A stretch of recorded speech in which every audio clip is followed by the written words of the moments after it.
পৃথিবীতে সবচেয়ে জ্ঞানী হচ্ছে আহলে কিতাব, তথা কেননা তাদেরকে আমার আল্লাহ পাক রব্বুল আলামিন জান্নাতি নাজ নেয়ামত মানা সালোয়া খাবার ব্যবস্থা করে দিয়েছিলেন। এই জন্য তারা অত্যন্ত মেধাবী এবং তীক্ষ্ণ বুদ্ধির অধিকারী ছিলেন।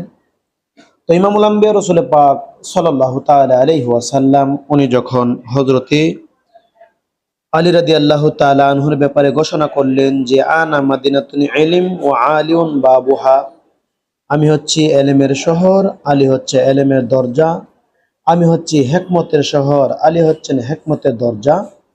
তো আলী পাক হযরতে ইমামুল আম্বিয়া রাসূল পাক সাল্লাল্লাহু তাআলা আলাইহি ওয়াসাল্লাম হযরত আলীর ব্যাপারে যখন এই কথাগুলো উনি বললেন, আহলে কিতাবী যারা ছিলেন তারা হযরতে আলী রাদিয়াল্লাহু তাআলা আনহুর কাছ থেকে ওনার এলেম কতটুকু আছে, কি পরিমাণ আছে সেই প্রসঙ্গে জানার জন্য তারা হযরতে আলী রাদিয়াল্লাহু তাআলা আনহুর দরবারে আসছে।